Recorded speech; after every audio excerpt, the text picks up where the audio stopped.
네, 코스닥 특징주 앞서 말씀을 해주셨습니다. 3본 정밀전자 먼저 꼽아봤는데요. 네. 오늘 특징주로 올라온 이유는 역시 홍채 인식 관련해서 편입됐기 때문입니다. 현지 시간으로 2일 있었던 삼성 언팩 행사에서 삼성전자의 갤럭시 노트 7에 스마트폰으로는 최초로 홍채 인식을 활용한 보안 솔루션이 탑재됐다는 소식에 금일 홍채 인식 관련주들이 들썩이는 모습을 보였습니다.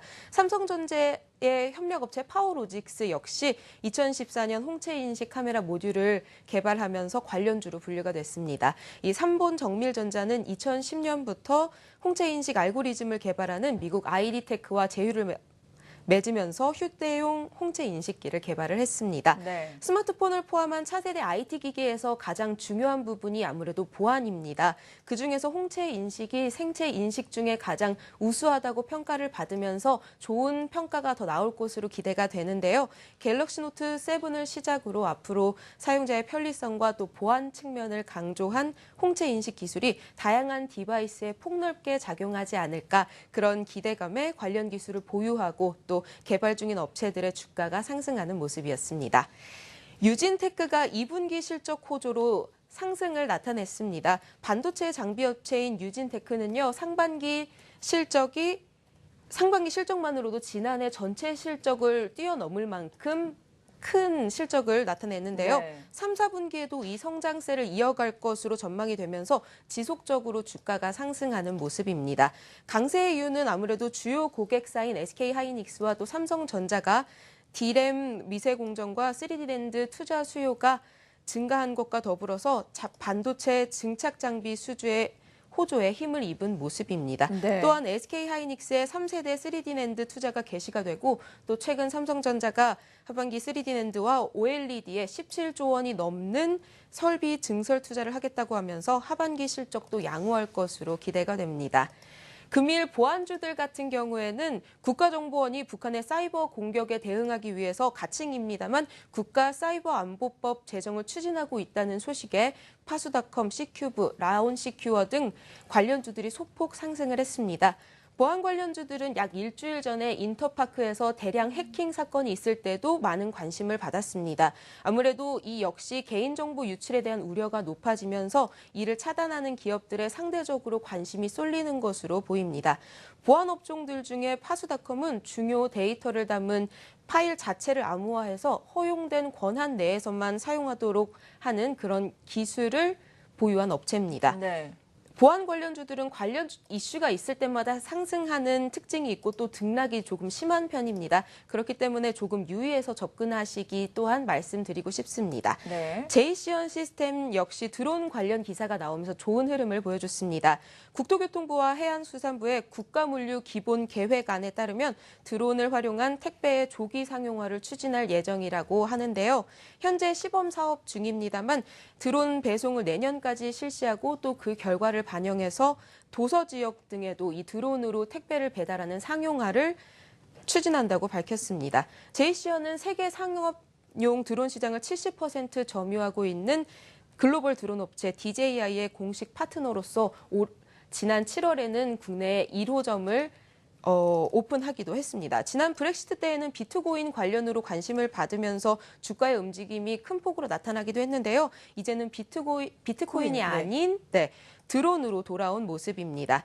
또한 과거 드론하면 단기적인 테마 이슈로만 생각이 됐습니다만 지금은 드론은 단기성 테마가 아닌 실생활의 접목이 되고 있고 또 앞으로 그 범위가 광범위하게 쓰일 산업이라는 점에서 염두해 주시면 좋겠다는 의견입니다. 네, 그렇다면 이 드론 이슈가 네. 말씀하신 것처럼 단기적인 테마에 그치지 않고 계속해서 네. 시장에 특히나 JCN 시스템의 상승을 좀 이끌 수 있을 정도로 부각될 수 있다고 보세요? 네, 아무래도 정부에서 이런 추진하고 있는 사업 계획을 발표를 했고 네. 또 과거에는 군사용으로만 쓰였던 드론이 이제는 산업용으로도 산업용 또 민영용으로 이렇게 민간용으로 확대가 되면서 아무래도 조금은 더 주목을 받을 수 있지 않을까 이런 생각이 듭니다. 네, 그리고 네. 다음 종목 알아볼까요? 마지막으로는 조금 좋지 않은 소식입니다. 그래요? 예. 보타바이오인데요.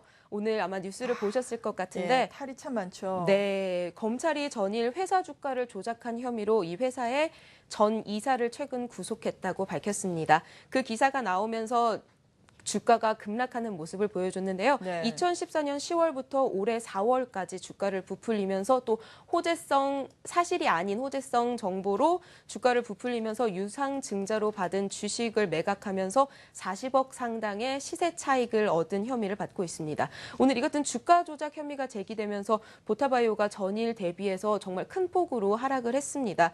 대주주 측의 주가 조작 혐의가 만약 사실로 드러난다면 추가 주가 하락을 통한 개인 투자자들의 피해가 우려되는 상황입니다. 네, 그렇죠. 지금이라도 물론 하한가 지금 걸려 있기 때문에 털고 나오기도 힘들 것 같긴 하지만 그래도 빨리 정리를 하시는 게 좀 나을 것 같다라고 보면 좋겠죠? 네, 저는 그렇죠. 개인적으로 그런 생각이 듭니다. 네, 아무튼 개인 투자자 여러분들의 피해가 우려되는 부분입니다. 코스닥은 어떻게 보셨어요? 코스닥은 글쎄요, 전일 장 마감 이후에 유럽과 미국의 하락에 대한 우려감 때문이었는지 약보합으로 시작을 했습니다. 약보합으로 시작한 코스닥 시장은 장 시작 이후에 약 1시간가량 외국인과 기관의 양매도로 또 하락폭을 키우면서 전일까지 지켜줬던 700포인트 선을 무너뜨렸습니다. 다행히 외국인들이 매도세를 조금은 줄여주면서 중반부터는 또 순매수로 돌아섰습니다만 지수 하락폭은 조금 줄여졌지만 그래도 700포인트 선은 깨지는 모습이었습니다. 미국에서 삼성전자 갤럭시 노트 7이 공개가 되면서 지금까지와는 다른 홍채 인식을 통한 보안을 사용했다는 점이 시장에 부각이 되면서 관련주들의 움직임이 크게 나타났고요. 시총 상위 종목으로 보자면 코스닥 시총 상위 종목들은 코스피에 비해서 조금은 견조한 모습을 보여줬다는 생각이 듭니다. SK머티리얼즈가 2분기 호실적에 이어서 3분기 실적에 대한 기대감으로 강세를 이어갔고 또 반도체 업종들도 좋은 흐름을 보여줬습니다. 케어젠과 휴젤은 이틀간의 하락에서 벗어나면서 약간은 견조한 흐름을 나타냈습니다. 그럼에도 불구하고 또 전일 기관과 외국인의 양매도로 큰 폭의 하락을 기록했던 CJ ENM은 오늘도 추가적으로 약간 빠지는 모습을 보여줬고요. 전일 장 마감 후에 실적 발표를 했던 GS 홈쇼핑은 실적에 대한 실망감으로 인해 급락하는 모습을 보여줬습니다. 최근 그렇게 좋다 할 만한 게 없는 시장 속에서 오늘도 좀 비슷한 흐름이었습니다만은 하락했던 지수를 끌어올려줬고 또 그 주체가 외국인이었다는 점 고무적이라고 할 수 있겠습니다. 조정은 있을 수 있겠지만 무너지는 시장은 아니다 이런 생각이 들고요. 실적에 대한 기대감이나 실적 발표로 인한 움직이는 종목들, 개별 종목들을 더 눈여겨보셔야겠다는 생각이 듭니다.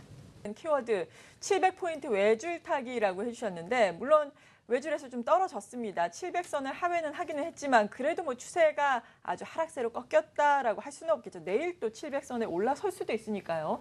일단 좀 해석을 해주시죠. 네, 제 생각에 아직 한 손 정도는 걸치고 있는 것 같습니다. 네. 네, 전체적인 시장 분위기가 좀 얼어붙으면서 코스닥도 동반 약세를 나타냈던 흐름이었습니다. 장 초반에는 시총 상위 종목들로 단기 매도 물량이 나오면서 지수가 700선을 이탈을 했습니다. 그렇지만 외국인이 또 순매수로 전환을 해주면서 실적 호전주를 중심으로 반등이 나오면서 하락폭을 만회하는 모습을 보여주기는 했는데요.